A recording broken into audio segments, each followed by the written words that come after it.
아마 이런 단어들을 보거나 들어보신 일들이 많이 있을 거라고 생각을 합니다. 개조심, 물조심, 차조심, 불조심 이런 등등의 단어들입니다. 조심하라고 하면 그 앞에 이 어떤 붙여진 개, 불, 물 이런 것들 참 조심해야 되는 것들이죠. 저는 어릴 때 물에 빠져서 죽을 뻔한 경험도 있고요. 큰 진돗개에게 옆구리를 물려본 경험도 있고요. 큰 불을 제가 어린 때 잘 몰라서 질렀다가 그 불에 갇혀서 위험에 빠져본 적도 있습니다. 그래서 사실 어릴 때 자라면서 이런 것들을 부모님에게서 조심해라 라는 이야기를 참 많이 들으며 자랐던 것 같아요. 조심하라 라는 거죠. 아주 위험하니까 그것들을 정말 잘 조심해서 다녀라 라는 이야기를 참 많이 들었던 것 같습니다. 오늘 말씀 가운데에도 이와 같은 단어가 등장을 해요. 바로 조심하라 라는 거예요. 너는 조심하라. 무엇을 조심하라고 말씀하시는가 하면 여호와를 잊어버리는 것을 조심하라 라고 말합니다. 앞서 이야기했던 것처럼 개를 조심하고 물을 조심하고 불을 조심하고 차를 조심하는 것 사실 정말 위험한 일들이잖아요. 이것들을 조심하라 라고 하는 것처럼 저는 같은 어떤 마음으로 우리가 여호와를 잊어버리는 것을 조심했으면 좋겠습니다. 조심하지 않으면 정말 심각하고 큰일이 벌어질 수도 있다라는 생각이 들 만큼 우리는 조심했으면 좋겠습니다. 그러면서 이 조심하라라는 이 말씀을 하기 이전에 있게 되는 원인이 무엇일까? 그리고 무엇을 조심해야 하는가라고 하는 그 타이밍을 이야기하는데 이것이 전부 아이러니하게도 이스라엘 백성들에게 앞으로 하나님께서 주실 것들, 특별히 은혜 가운데 주어지는 것들이 가득할 때 그때 조심하라라고 말씀하고 있습니다. 은혜로 받게 되는 것들이 무엇입니까? 그들의 조상 아브라함과 이삭과 야곱에게 약속하셨던 땅을 받게 될 것입니다. 크고 아름다운 성읍, 아름다운 물건들이 가득한 집, 파지 아니한 우물을 얻게 될 것이고 심지 아니한 포도원과 감람나무를 통해서 배불리 먹게 되는 그때가 오게 될 것이다 라고 말씀하고 있습니다. 여러분, 이때 조심하라라는 거예요. 만약 여러분에게 이와 같은 것들이 거저 주어진다면, 아무 수고도 하지 아니했는데 거저 주어진다면 여러분 하나님께 어떤 마음을 올려드리겠습니까? 당연히 우리는 감사합니다를 외치지 않겠습니까? 수고하지 않았는데, 파종하지 않았는데 하나님께서 이와 같은 것들을 주셨다, 정말 너무나 감사하지 않을까요? 그러나 하나님께서는 그 감사 이후의 일들을 걱정하고 계십니다. 처음엔 분명 감사하죠. 그런데 그것이 감사한 마음이 오래가지 않을 거다라는 거죠. 우리도 살면서 그와 같은 일들을 얼마나 많이 겪습니까?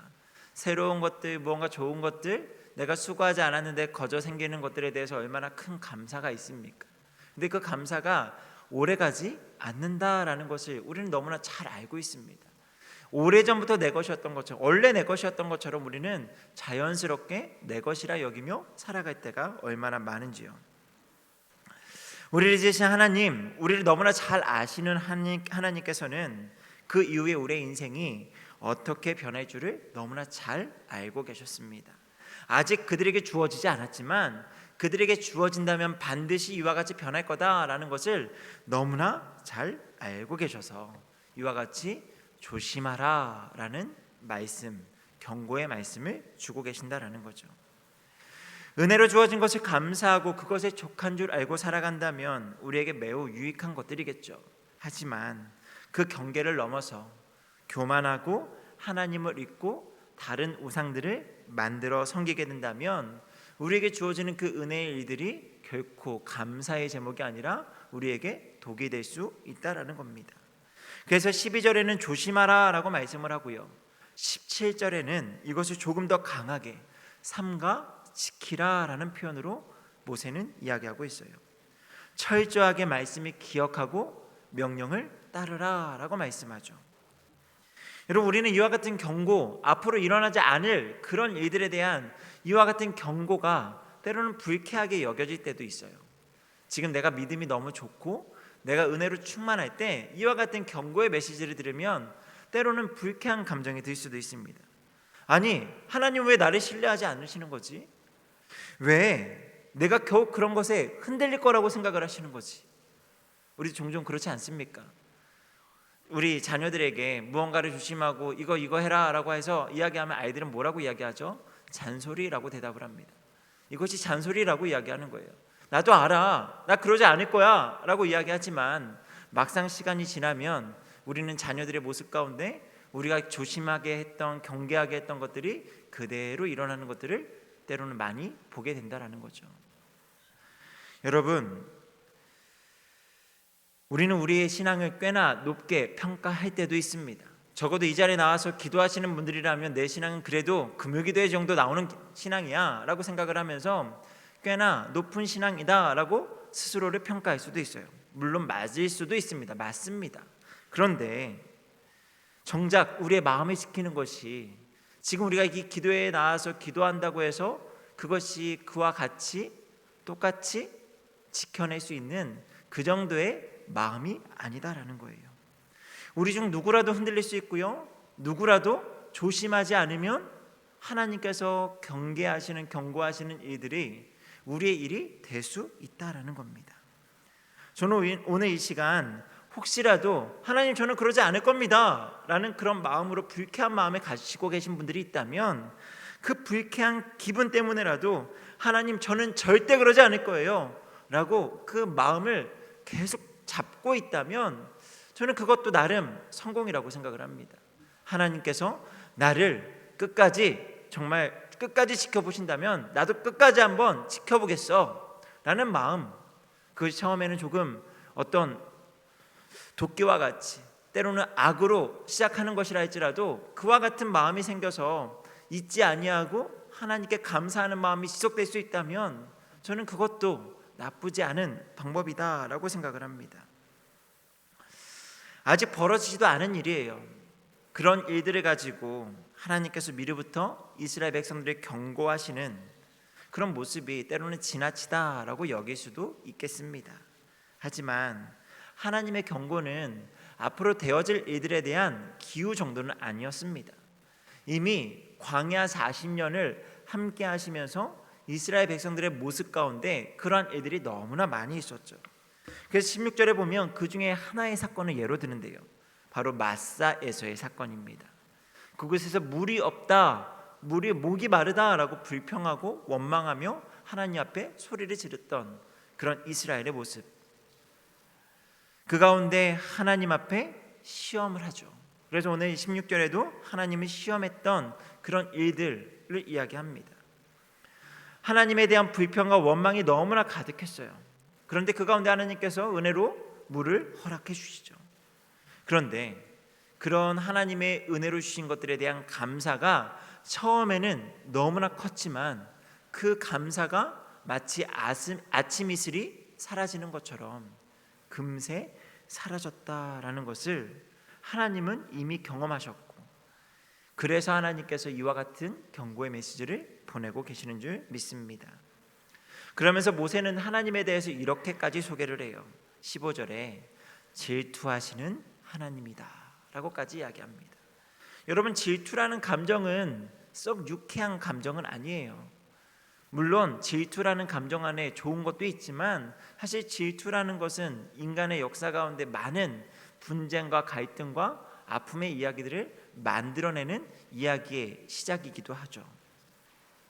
아주 위험한 결과를 초래하는 단어 중에 하나가 바로 질투라는 단어입니다. 하나님께서 일방적으로 사랑하시고 계세요.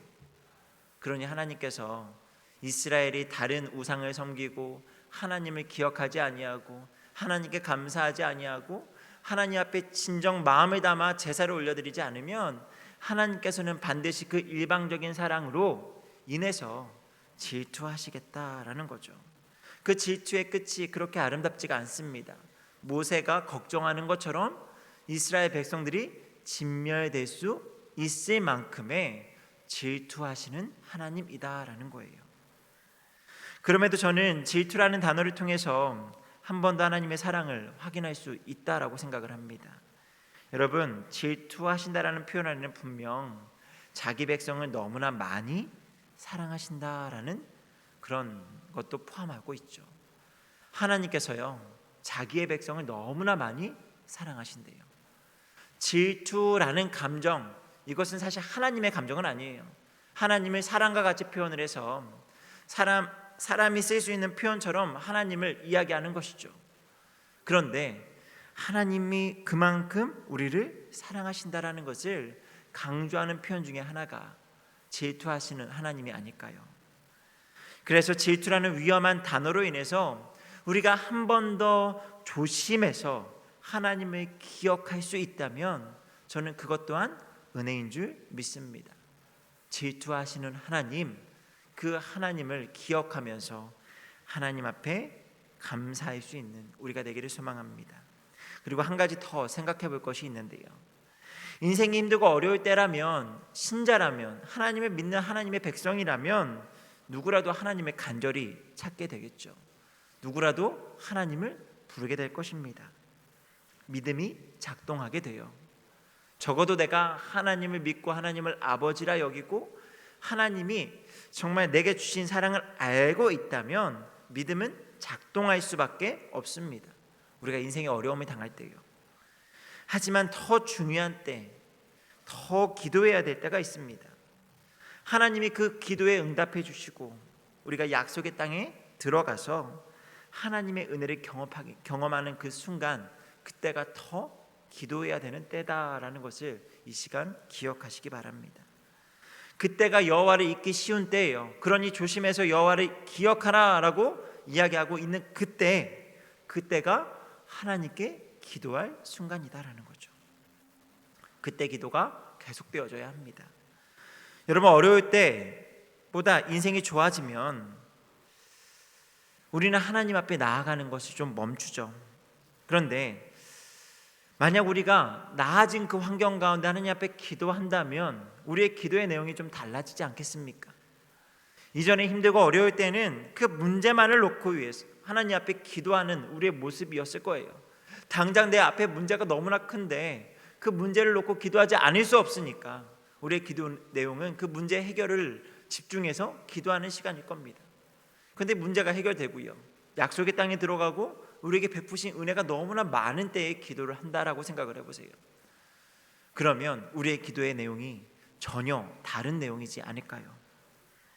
약속의 땅에서의 기도, 하나님께서 베푸신 것들이 많을 때의 기도는요, 하나님의 꿈과 소망과 비전을 담는 기도가 될 줄 믿습니다. 그러니 오늘 이 밤에 우리가 하나님의 꿈과 소망을 담아 기도하는 것, 이것이 은혜 받은 자의 기도고 하나님께서 기뻐하시는 기도가 될 줄 믿습니다. 아마 오늘 이 자리에는 이 이스라엘 백성들과 같이 약속의 땅을 눈앞에 두고 아직 들어가지 못해서 여전히 갈급한 많은 문제들, 손하는 것들이 있는 분들이 계실 수도 있으리라 생각을 해요.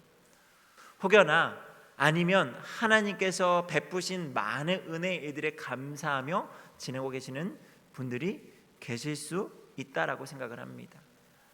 전자라면 당연히 오늘 이스라엘 백성들의 시점과 똑같이 앞으로 하나님께 내게 반드시 은혜의 일들을 허락하실 것인데, 그 전에 미리부터 감사하는 것, 하나님을 기억하는 것이 훈련되어진다면 이후에 하나님께서 은혜를 주시는 것들이 주어졌을 때 그 가운데 하나님께 기쁨의 일들이 넘치게 될 줄 믿습니다. 혹 하나님께서 이미 내게 베푸신 것들이 너무나 많은 시간을 지금 보내고 계신다면 하나님께서 내게 주시는 말씀, 이미 그때가 이루어졌잖아요. 그러니까 그때에 여호와를 잊지 아니하고 하나님 앞에 감사하며 여호와를 기억할 수 있는 우리가 되어서 오늘 이 밤 우리가 하나님 앞에 감사가 넘치는 밤이 되었으면 좋겠고, 또 하나님께서 우리에게 또한 원하시는 기도가 무엇인지 분별하여서 힘있게 기도할 수 있는 그런 이 밤이 되기를 주님의 이름으로 소망합니다. 우리 이 시간 같이 잠시 기도하고 찬양하면서 기도회를 이어가도록 하겠습니다.